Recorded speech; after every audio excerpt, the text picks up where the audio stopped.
Tawagin niyo na lamang ako sa pangalang Alan. Nakatira dito sa Marilao, Bulacan at nasa edad 35 anyos na. May katagalan na akong nakikinig sa channel niya, Sir Seth. Siya nga pala, ang kwentong nais kong ibahagi sa inyo ay karanasan ng aking lolong albularyo na itago niyo na lamang sa pangalang Elyong. Hindi lamang bastang albularyo ang aking lolo, kundi isa rin po itong antingero na nakikipaglaban sa iba't ibang uri ng mga elemento. Masasamang elemento, lalong-lalo na mga aswang.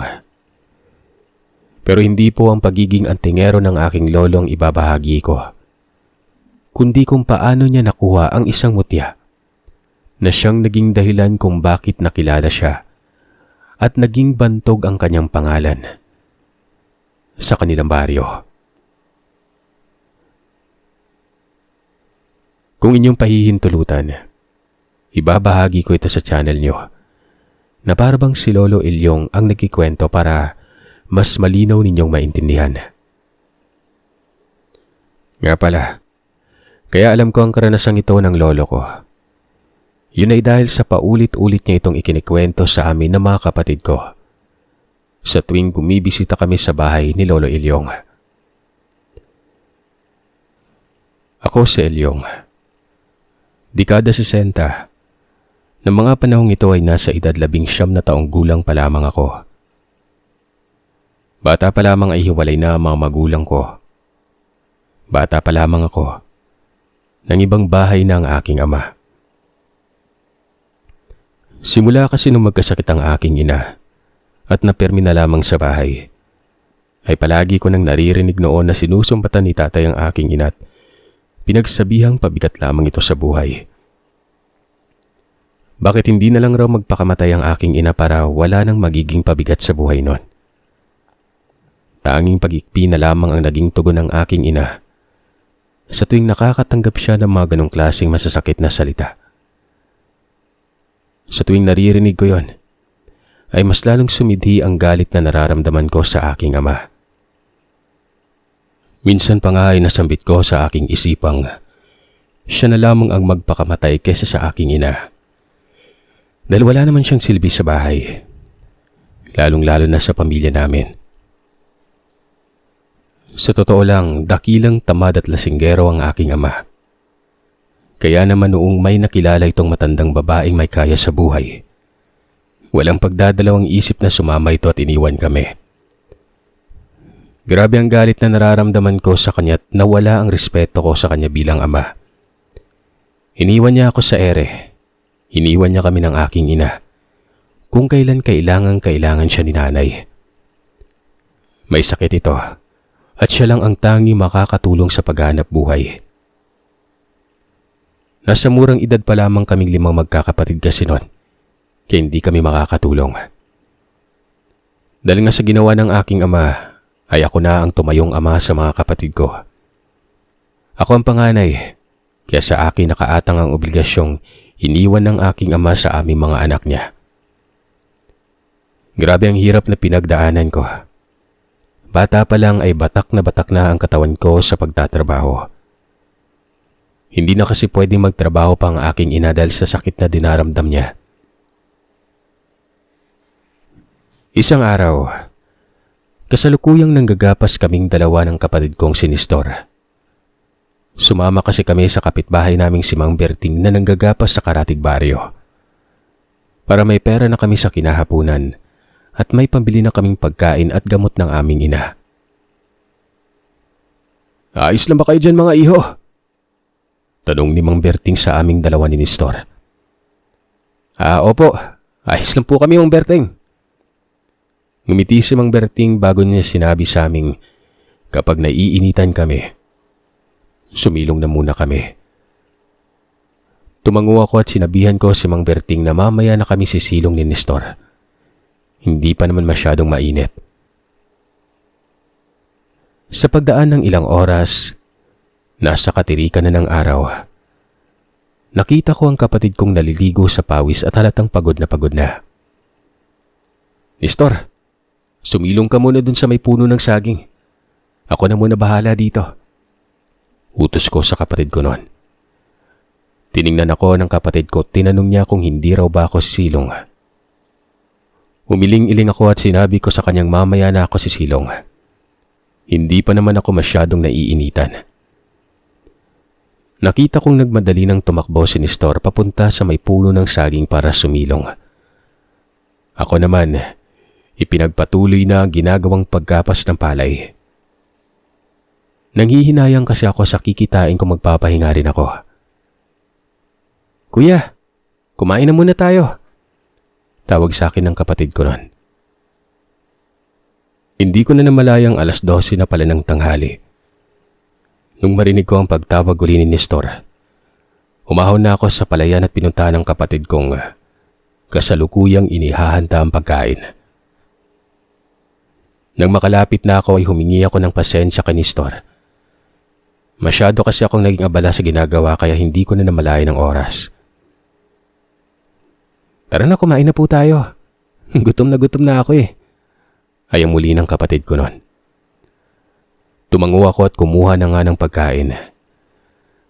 Matapos kong makapagtanghalian ay hindi na ako nagpahinga. Dumiretso na akong lumusong sa palayan at muli nang nagtrabaho noon. Kung hindi nyo kasi na itatanong, napakahirap ng buhay namin noon. Halos wala kaming makain. Minsan pa nga 1 beses sa isang araw na lamang kami kung kumain. Kaya nung nag-edad ako ng 12 anyos ay talagang pinilit ko ang sariling magsikap na magtrabaho. Sumasama-sama ako kay Mang Berting para maging alalay nito. Kahit papano naman ay inaabutan ako ng pera ni Mang Berting. At yun ang ipinangbibili namin na makakain. Kung minsan rin na binibigyan ako ng kamote, saging at kamoting kahoy. Kaya gustong-gusto kong sumama kay Mang Berting palagi. Ama na rin ang turing ko sa kanya. Dahil kung tutuusin kahit na kapitbahay ko lamang ito, ay mas nagpakaama pa ito sa aming magkakapatid kesa sa totoo kong tatay. Nga pala, matandang binata si Mang Berting at masasabi kong may sinabi ito sa buhay. Matapos ang maghapong yon, ay inayaan ako ni Nestor at Mang Berting na umuwi na. Magdidilim na umano kaya't umahon na ako para makauwi na kami. Matapos ko makapag-ayos, nagmadali na kaming maglakad. Habang naglalakad, may nakita akong bagay na kumikit sa gitna ng palayan. Bigla akong tinubuan ng kuryosidad na malaman kung ano ang kumikinang sa gitna na yon. Nestor, mauna ka na. Sumunod ka na kay Mang Berting. May kukunin lang ako saglit. Wika ko sa kapatid ko. Ha? Teka, saan ka naman pupunta, kuya? Diyan lang. Sige na, humabol ka na kay Mang Berting. Agarang sumunod ang kapatid ko. Humabol na nga ito kay Mang Berting na medyo nasa may kalayuan na. Ako naman ay tinungo ang gitna ng palayan. Nang makalapit na ako, napakunot noo ako noon. Dahil sa nakita kong nasa tuktok ng palay, ang kumikinang na bagay.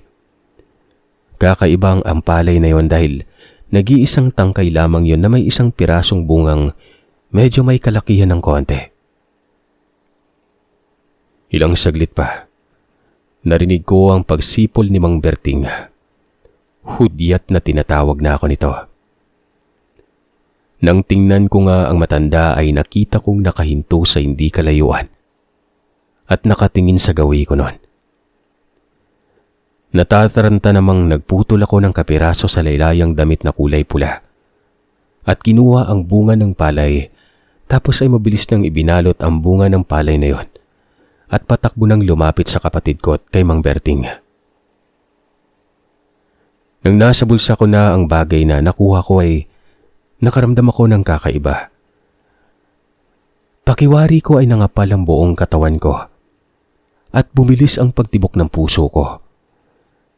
Pero noong pinapakiramdaman ko ang sarili ay hindi naman ako kinakabahan. Ano bang ginagawa mo doon? Magdidilim na oh! Tanong sa akin ni Mang Berting. Nagdahilan na lamang ako at sinabi ko sa kanyang may nakita akong ibon. Ang akala ko kasi ay may pugad ang ibong yun sa gitna ng palayan kaya pumunta ako doon para tingnan ito. Diyos mi ka talaga oh. Dapat bago magdilim ay makalayo na tayo dito sa palayan. Alam niyo ba, may kwento-kwento tungkol sa aswang sa lugar na to. Wika ni Mang Berting noon. Dagdag niya pang saad. Nasa parte umano kami ng liblib na lugar na walang kabahayan. Kaya bilisan na naming maglakad dahil baka mamaya ay may makasalubong kaming hindi kaaya-aya at mayari pa kami.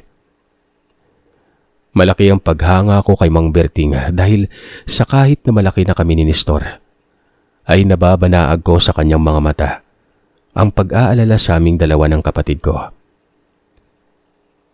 Humingi ako ng paumanhin sa kanya. Pagkatapos ay nagpatuloy na kami sa paglalakad.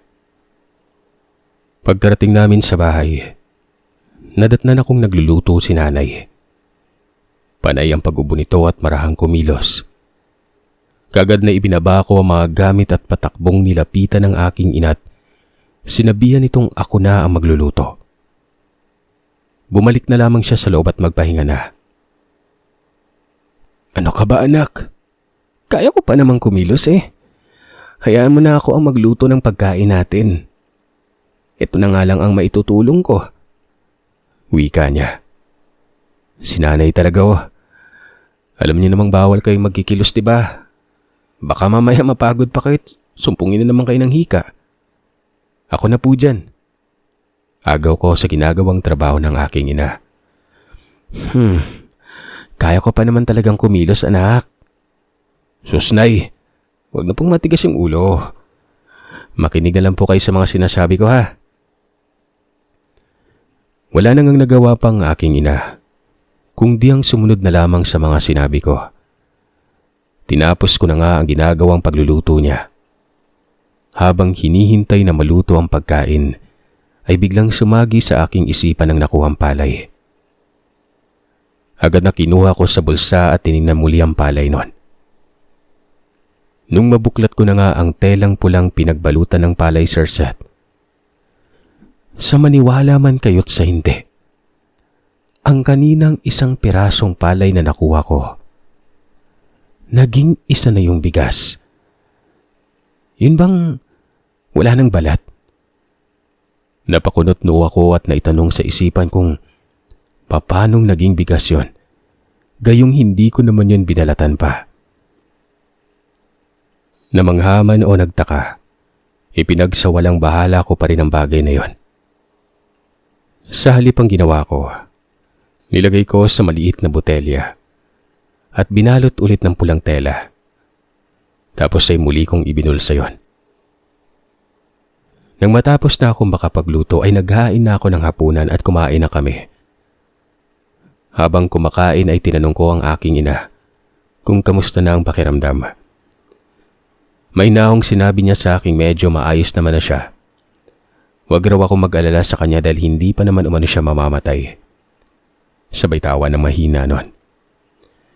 Sinaway ko siya at sinabihang huwag magbiro ng hindi maganda dahil para saan pa yung pagkasisikap ko kung ganyan lamang siya mag-isip. Dapat tatagan niya ang loob at magpalakas para sa aming mga anak niya. Alam ko naman kasing kahit matagal na panahon na ang nakalipas ay nangungulila pa rin ang aking ina sa batugan kong tatay. Sinabi ko sa kanyang kailangan niyang gumaling sa sakit para kung sakaling mang magkita sila ni tatay ay pagsisisihan ng aking ama ang ginawa nitong pag-iwan sa amin. Lalong-lalo na sa kanya. Nasa kasagsagan pa ng pagkakasakit niya ay saka pa siya nito iniwan nun. Kinagabihan, nagising na lamang ako nang biglang makarinig ng malalakas na sigawan sa labas ng bakuran at para bang may kaguluhang nangyayari. Bumangon ako at sumilip sa bintana. Matapos kong sumilip ay nakita kong maraming nag-uumpukang tao sa gilid ng daan, malapit sa bakuran ng bahay namin. Teka, anong nangyari? Bakit kayo nag-uumpukan sila nun? Tanong ko. Nagmadali na akong lumabas ng kwarto at saktong papalapit pa lamang ako sa pintuan. Ay siyang paglabas naman ng aking ina mula sa kusina. Nay, ano pong nangyayari sa labas? Hindi ko alam, anak. Lalabas ka rin sana ako para tingnan kung anong nangyari. Tugon niya. Kagad na nga akong lumabas ng bahay at pinuntahan ang nag-uumpukan. Habang nakikiosyoso, ay nakita kong naghihingalo ang lalaking kapatid ng kapitbahay namin. Duguan ito at may malaking sugat sa kanyang dibdib. Natatarantang sumisigaw naman si Aling Meli habang humihingi ng tulong nun. Nagbubulungan naman ang iba naming mga kapitbahay at nagwikang dalhin na sa pagamutan ng kapatid ni Aling Meli para malapatan kaagad ng gamot bago pa maubusan ng dugo nun. Ano pa yung hinihintay nyo? Maghanap na kayo ng masasakyan. Utos pa ng isa sa mga kapitbahay namin. Nagsuwestyon naman ang isa pang puntahan na ang barangay hall para doon humingi ng tulong at magbaka sakaling makahiram ng sasakyan nun. Dahil sa mag-aalas 12 na ng gabing yon mga kagiliw, at kapag anong oras na sa mga liblib na probinsya, ay alam naman nating wala ka ng mahagilap pang mga pampasaherong sasakyan. Pwera na lang kung may tao pa sa barangay at makakahingi ka ng tulong o kaya'y sadyain mo ang kapitan at magbaka sakaling makahiram ng sasakyan na mapagdadalan papunta sa pagamutan. Kakamot-kamot naman ang isa sa mga kapitbahay at nagwikang, araw nga pala ng linggo nun, kaya tiyak niyang walang tao sa barangay at nagkataon namang wala ang kapitan. May idinaraos na kasiyahan sa kabilang baryo.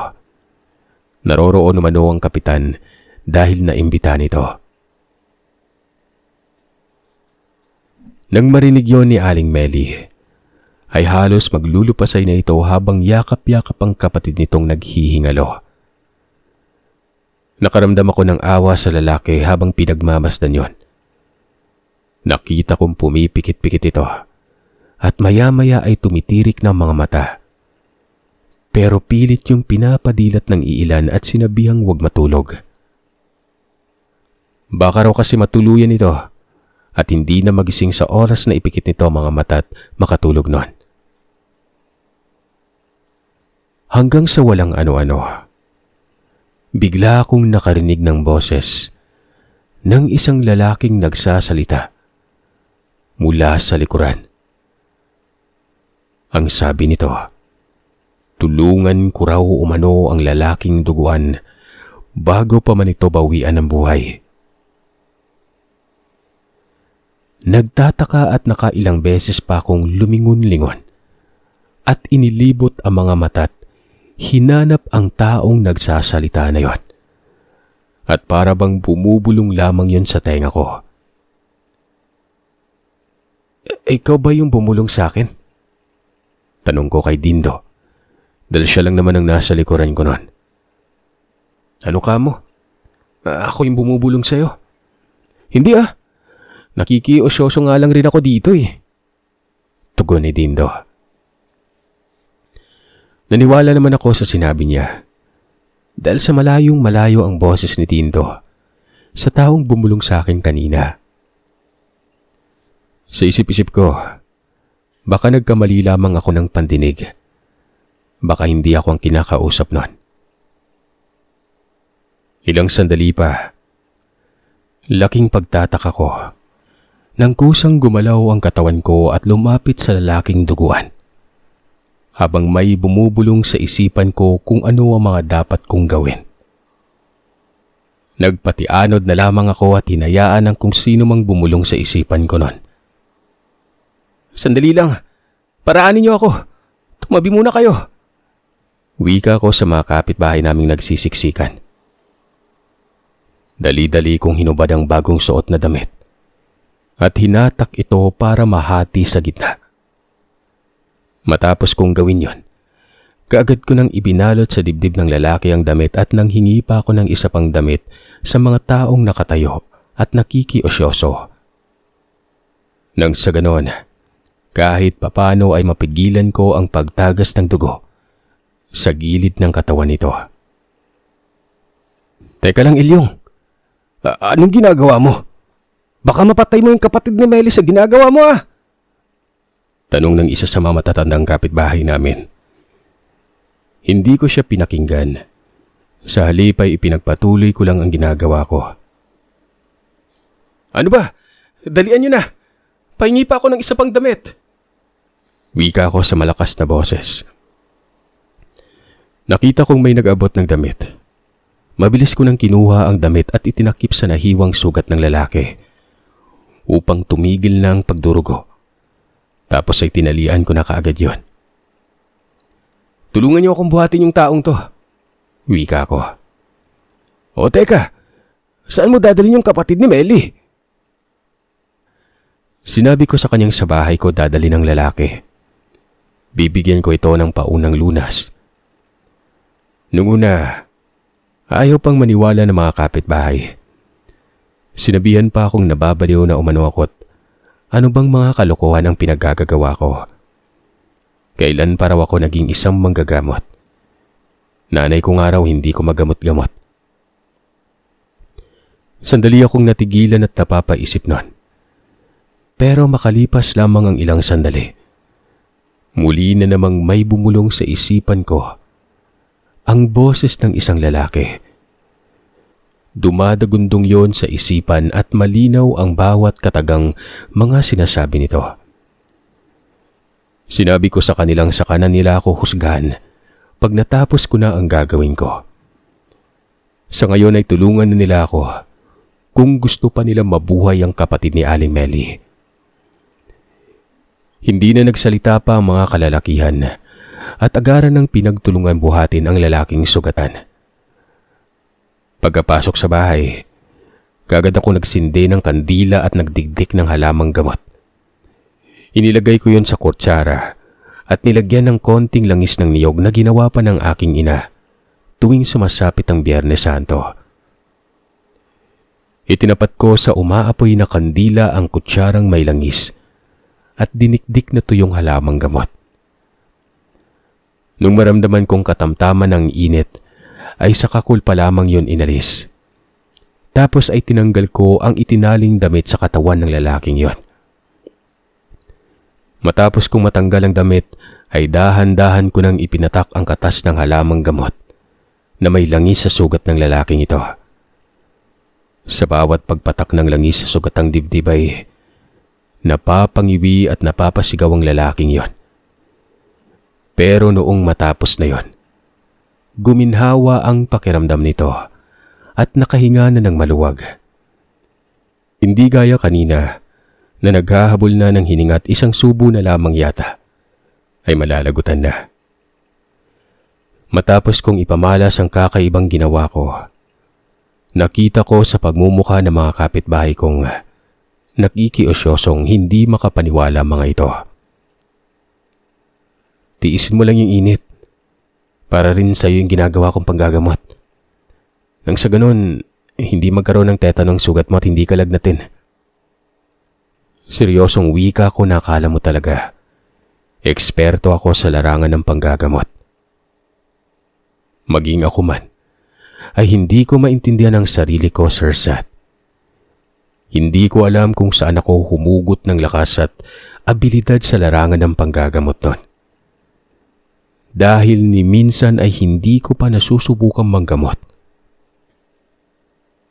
Oo, isang manggagamot ang lolo ko pero bata pa lamang ako nung namatay yon. Kaya wala akong idea sa kung paano siya manggamot. At ang aking ina naman ay hindi siya nanggagamot pero marami siyang mga halamang dahon at mga kagamitan na nagmula pa sa abuelo ko. Nakita kong natamimes si Mang Berting na kasalukuyang pinapanood ang bawat galaw ko noon. Matapos kong patakan ng sugat ng lalaki ay sandali akong tumayo at lumabas ng bahay. Kumuha ako ng isa sa mga halamang gamot na tinanim ni nanay. Pagkabalik ko ay bitbit ko na ang bagong pitas na halamang dahon na yon at agad na itinapat yon sa apoy. Noong matansya kong tama ng init ng apoy, kaagad na inilagay ko yon sa sugat ng lalaki. Pagkatapos ay saka ko palang tinalian ulit ang dibdib ng lalaki para hindi malaglag ang dahong ito na itinapal ko sa sugat niya. Gulat na gulat ang mga taong nakasaksi sa ginawa kong panggagamot. Sa kadahilan ng halos mamatay-matay na ang lalaki kanina dahil hindi na tumitigil ang pagtagas ng dugo nito sa dibdib niya. Pero ngayon, kitang-kita nilang napipigilan na ang pagtagas ng dugo mula sa sugat ng lalaking yon dahil lamang sa ginawa ko at agarang panggagamot. Laking pasasalamat naman ni Aling Meli sa ginawa kong panggagamot sa kapatid niya. Tinanong ko siya kung saan nakuha ng kapatid niyang sugat na natamo. Nagulat naman ako nang mismong ang kapatid ni Aling Meli ang nagkwento nun. Ayon dito, habang naglalakad siya papasok ng baryo, may nakasalubong umano siyang babae. Nagtataka umano siya dahil 10 oras na ng gabi at sa pagkakaalam niya, kapag ganong oras na ay tulog na ang lahat ng mga taga-baryo. Maliban na lamang sa kanya, dahil galing pa siya sa ibang lugar at dadayo lamang siya sa bahay ng kapatid niya para mangamusta dito. Habang papasalubong umano sa kanya ang dalaga, ay napansin niyang marahanyong naglalakad. Nakayuko ang babae kaya hindi niya nakikita ang mukha nito. Dahil nga sa binata siya at medyo may pagkaloko-loko, binati niya ang dalaga at tinanong kung saan ito pupunta. Ayon sa kanya, ihahati niya na lamang daw ito sa pupuntahan dahil 10 oras na nga ng gabi at baka mapano pa ito. Pero noong tuluyan nang makalapit sa kanyang babae, ay gayon na lamang ang gulat niya nang bigla na lamang itong tumingin ng diretsyo sa kanya. At walang sabi-sabi ay sinunggaban siya nun. Dahil sa gulat, hindi siya kaagad nakapanglaban. Kung kaya naman ay nagpagulong-gulong sila sa lupa at sa kamalas-malasan ay mabilis na itinarak sa dibdib niya ang matulis na kuko ng babaeng yon, na naging dahilan kaya napasigaw ito at mabilis nang itinulak yon. Mabuti na lamang at may sapat pa itong lakas, kung kaya't naitulak niya ng malakas ang babaeng may nakakapangilabot na mukha. Isipin niyo na lang, may hiwa sa mukha ang babae at parang bagong hiwa pa lamang yon, dahil sa nagnanaknak pa umano ito. Namumula ang mga mata't sabog-sabog ang buhok na akala mo'y ginahasa ng sangkatutak. Nakamulagat rin ang mga mata na halos lumuha na. At habang walang tigil sa pagtulo ang napakabahong laway na yon, matapos niyang maitulak ang babae, ay mabilis na siyang kumaripas ng takbo papasok sa baryo. Habang tumatakbo siya ay dinig na dinig niya ang malakas na huni ng wakwak. At sa pakiwari niya ay pahinayon ng pahina. Kaya naman mas lalo pa siyang nagtutumakbong palayo. Ibinuhos niya na ang buong lakas sa pagkaripas ng takbo. Makalayo lamang siya sa aswang na yon. Pagkapasok niya nga sa baryo at naroroon na siya sa kabahayan ay bigla na lamang nawala ang malakas na huni ng wakwak. Saktong pagkarating niya sa bahay ng kapatid niyang si Aling Meli, sunod-sunod siyang kumatok sa pintuan. Bago pa man tuluyang bumagsak sa lupa noon. Sinasabi ko na nga ba? Laganap na talaga ang aswang dito sa lugar natin, ano? Ang akala ko, doon lang sa karatig baryong pinuntahan natin na miminsala yon. Abay pati pala dito sa lugar natin. Wika ni Mang Berting. Hindi na ako makaimik ng mga sandaling yon. Dahil pakiramdam ko, tinakasan ako ng lakas. Nangalay kasi ang buong katawan ko. Mawalang galang na po ah. Kung pwede sana magsipag-uwi na muna kayo at magpapahinga lang ako. Wika ko sa mga taong walang patid sa pakikipag-osyoso. Nang nagalisa na mga ito, naiwan lang si Mang Berting at si Aling Meli at ang kapatid niya. Binilin ko kay Mang Berting na siya na muna ang bahala sa kapatid ni Aling Meli. Matutulog lang muna ako para makapag-ipon ulit ng lakas nun. Nang nakatulog na ako, nagkaroon ako ng kakaibang panaginip.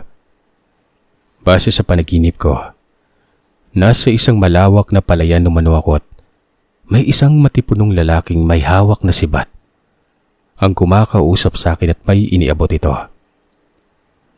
Matapos kong kunin ang inabot ng lalaki ay tinanong ko siya kung ano ang kapirasong bagay na iniabot niya sa akin. Sa matipuno at tumadagundong na boses nito, sinabi niya sa aking mutya ng bigas ang bagay na ipagkakaloob niya sa akin. Pagkaingatan ko umano yun, dahil malaki ang maitutulong nun sa akin. Basta't sa maganda at maayos na pamamaraan ko lamang yun gagamitin. Pagkatiwalaan mong lahat ng nanaisin mo at pinapangarap mo sa buhay, ay ibibigay ng mutyang ipagkakaloob ko sa iyo. Basta't pakakatandaan mo lang, kung sa mabuti mo yan gagamitin, mabuti ang ibabalik sa iyo. Kung sa masama mo naman yan gagamitin, alam mo na kung ano ang kahihinatnan mo. Wika pa ng lalaking may nakakasilaw na mukha nun. Matapos sabihin yan sa akin ng lalaki, ay naalimpungatan ako at sumagi sa isipan ko ang nakuha kong butil ng palay doon sa palayang pinaggagapasan namin kanina. Nang kapain ko yon, nasa bulsa ko pa rin. Napapaisip na rin ako noon na hindi kaya't ang ibinigay na mutya ng bigas ng lalaki sa panaginip ko at ang butil ng palay, iisa lang. Tsaka sandali lang, bakit kapareho ng boses ng lalaki ang boses na bumubulong sa akin kanina habang ginagamot ko ang kapatid ni Aling Meli? Sa kakaisip kong yon, ay hindi ko na namalayang muli na nakatulog pala ako. Kinabukasan ay nagulat na lamang ako. Naging Bantog na ang pangalan ko.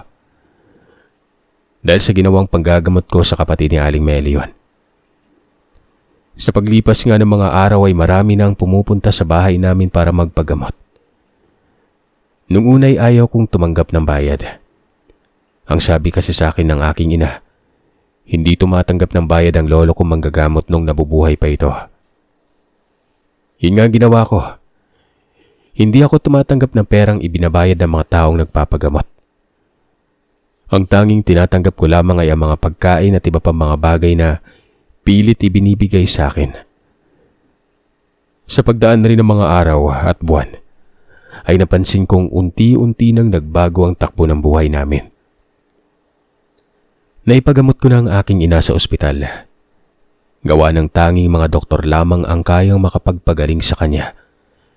Dahil sa tuberculosis po at tubig sa baga ang kanyang sakit noon. Napag-aaral ko na rin ang mga kapatid ko at may konting negosyo ng pinapatakbo ang aking ina. Tuloy-tuloy ang swerteng pumapasok sa buhay ng pamilya ko at lubos ko yung ipinagpapasalamat. Nagpatuloy pa rin ako sa panggagamot at si Mang Berting ang naging alalay ko sa panggagamot na yon. Napag-alaman ko rin kasing dating antingero palang matanda at kaya siya napadpad sa baryo namin dahil sa pilit niya ng kinalimutan ng nakaraan. May nobya raw kasi siya noon at ikakasal na sana sila. Pero isang dagok na problema ang sumubok sa kanya bilang isang antingero. Sa kadahilanang pinatay ng dati niyang nakalabang mambabarang ang kanyang kasintahan noon. At ang mas lalong nagpagimbal sa kanya ay noong malaman niyang buntis ito. Simula noon ay nagpakalayo-layo na siya at pilit na kinalimutan ng lahat. Sinabi niya pa sa akin kung nabuhay lang raw ang anak niya noon. Kasing laki ko na umano yun. Kaya pala ganun na lamang kalapit sa akin si Mang Berting. At kapag may nangyari sa akin hindi maganda noon ay labis-labis ang pag-aalala niya. Isang araw, nagulat na lamang kami ni Mang Berting nang may isang matandang lalaking uugod-ugod na nakatulukbong ang dumating sa bahay. Nanghihingi ng tulong ang matanda dahil sa may dinaramdam raw itong sakit. Sa pagkakataong yon, medyo duda ako sa matanda. Dahil sa unang tingin ko, parang wala naman akong nakikita o nararamdamang sakit. Sinabihan ako ni Mang Berting na huwag kong papasukin sa loob ng pamamahay ko ang matanda. Mukhang nagbabalat kayo lamang umano ito para makapangbiktima. Duda ako sa matandang yan, Elyong. Pakiramdam at pagmasdan mo munang maigi bago ka magtiwala dyan, ha? Todo pakiusap ang matandang tulungan ko raw siya. Malakas raw ang mambabarang na may gawa ng pagkakasakit niya dahil hindi yun basta-bastang nalalaman kaagad. Akmang lalapitan ko na sanang matanda pero mabilis akong pinigilan ni Mang Berting. Nagwika siyang siya na raw ang mauunang sumuri sa matanda para makasiguradong ligtas itong lapitan. Nilapitan na nga ni Mang Berting ang matandang uugod-ugod na yon. May mga pinapakawalang orasyon si Mang Berting sa kawalan at inilabas niya na rin ang medalyon ng atardar. Matapos niyang suriin yon, kumpirmado ngang nagsasabi ito ng totoo.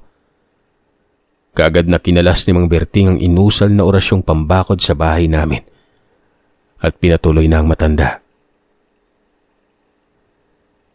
Bakit sa tandang mong yan niyanggaw ka pa't binarang? Hindi na naawa sa iyo ang aswang na gumawa sa iyo niyan, ha? Ano na lang ang ipangkakagat mo kapag naaswang ka na? Kayong ilang piraso na lang yung ngipin mo. Paano ka tatakbo ng mabilis gayong uugod-ugod ka na?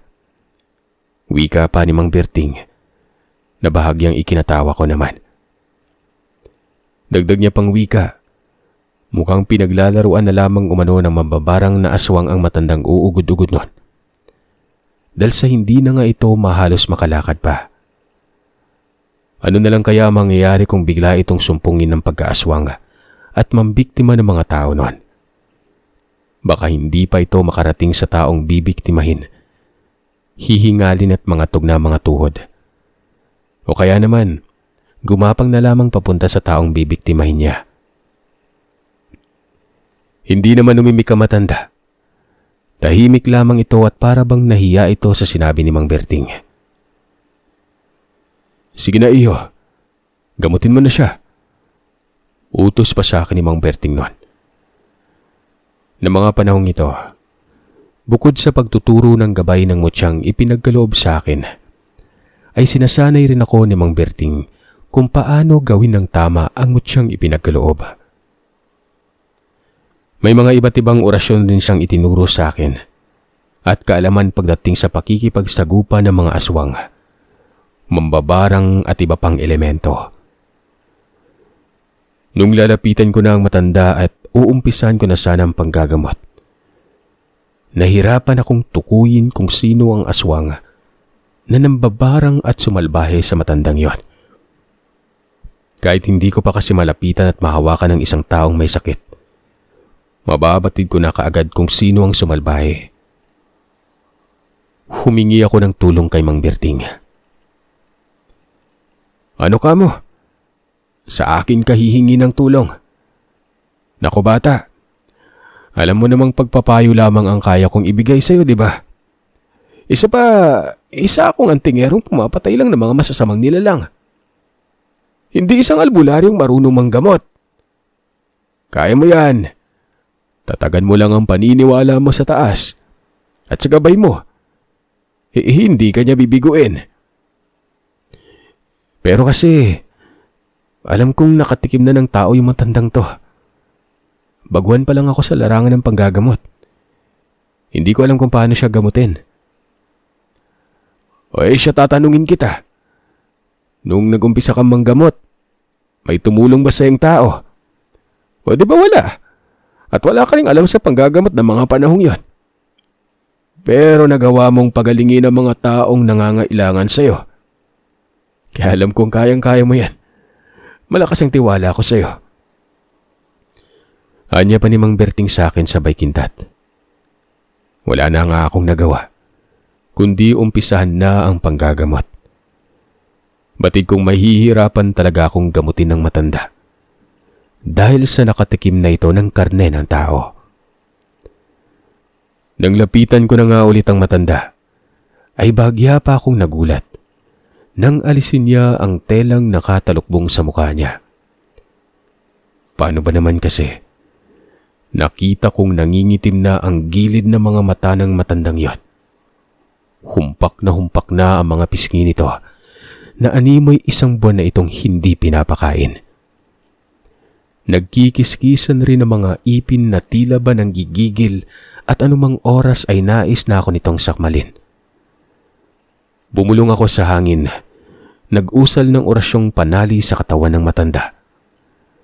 Pagkatapos ay iniukit ko yun sa may upuan, kung saan nakaupo ang matandang yon. Matapos ko yung gawin ay kinuha ko na ang mga gamit sa panggagamot at mga tuyong halamang gamot at balahibo ng manok. Sinunog ko ang mga tuyong halamang gamot kasabay ng balahibo ng manok na ito. Nung umusok na yon, saka ko palang itinapat sa pasyente ang usok ng mga pinaghalo-halong halaman at balahibo ng manok. Nagsisisigaw at pilit na nagwala ang pasyente sa kinauupuan niya dahil sa amoy mabantot na usok na nagmula sa mga pinagsama-samang mga halamang gamot at balahibo ng manok nun. Saksing buhay ako at unang beses kong makasaksi at masilayan ang pamumula ng mga mata ng matandang nagpagamot sa akin. Aakalain mong nagka-sore eyes ito. Panay ang paglawit ng dila habang walang tigil ang pagtulo ng napakabahong laway. Tinutubuan na rin ito ng mga balahibo sa mukha na para bang balahibo ng unggoy. Dahil sa mga nakita ko ay hindi ko na pinatagal pa ang gagawing gamutan. Agad na akong nag-usal para mahuli ang aswang na may kagagawan sa matanda. Pero sadyang napakailap ng nilalang na yon. Kung kaya isa lang ang pumasok sa isipan ko. Total, ayaw mo namang magpahuli. Pwes, bibigyan kita ng napakatinding leksyong aswang ka. Alam kong nandito ka lang sa paligid. Pinagmamasdan mo ang ginagawa ko. Sambit ko noon. Walang pag-aalinlangang ikinumpas ko ang daliri sa hangin. Ilang sandali pa. Bigla na lang may nagsisisigaw na babae sa labas ng bakuran. Kaya napatingin si Mang Berting sa may pintuan. Nang tanawin ko mula sa bintana ang nilalang na nagsusumigaw nun, nakita ko ang isang babaeng may hiwa sa mukha. Ang nangingisay-ngisay sa labas ng bakuran. Parang nababaliw na ang babaeng yon. Habang naglulupasay sa lupa at nagmamakaawang, itigil ko na umano ang ginagawang pagpapahirap sa kanya. Pakiusap, itigil mo na yung ginagawa mong pagpaparusa sa akin. Hindi ko na kaya. Huwag mo akong patayin. Patawarin mo ako. Nakikiusap ako. Parang awa mo na. Itigil mo na yan. Sambit ng babae. Habang patuloy pa rin sa pangingisay na animoy, may mga iniiwasang sibat na tumatama sa kanyang katawan. Doon ko napagtantong ang babaeng nasa labas ng bahay at ang aswang na napapabalita sa baryo namin at sa mga karatig ay tila ba iisa lamang ang mga ito. Kaya naman hindi na ako nagpatumpik-tumpik pat. Agaran ko ng kinitilan ng buhay ang nilalang na yon sa pamamagitan ng orasyong pangkitil. Bago pa man ito makatakas at makapaminsala ng iba. Matapos ang kaganapang yon, walang ano-ano'y bigla na lang sumuka ng kulay berding likido ang matandang ito. Tinapik-tapik ko ang likuran niya. Sa ikalimang pagtapik ko, biglang bumulwak ng suka ang matanda hanggang sa mailabas na nito ang isang kulay itim na hayop na kasing laki ng sisiw. May balahibo na ang hayop at may mga pakpak na rin. Patay na nang bumagsak ito sa sahig kaya pinulot kaagad yun ni Mang Berting gamit ang itim na panyong may iba't ibang marka at inilagay sa kahon. Matapos kong gamutin at baklasin ang barang sa katawan ng matanda, labis-labis ang pasasalamat nito. Nang medyo nakabawi na ng lakas ng matanda ay doon pa lamang niya na ikwento sa amin kung ano talagang nangyari. Matapos ang kaganapang yon, nagpatuloy pa rin ako sa panggagamot. Paminsan-minsan naman ay inaaya ako ni Mang Berting na maganap sa kabundukan ng mga mutya at sumasali sa subukan ng mga medalyon at iba pang mga kagamitan ng mga antingero. Ang mutyang ipinagkaloob naman sa akin ay ibinaon ni Mang Berting sa katawan ko. Nang sa ganon, ay hindi yun makuha ng kahit sino. Maliban na lamang kung gagawa ng paraan o kaya naman, kitilan ako ng buhay. Pero ayon sa kanya, hindi ganon kadali yon. Dahil buhay na buhay ang mutya at palaging nakasunod sa akin ang gabay ng mutyang hawak ko.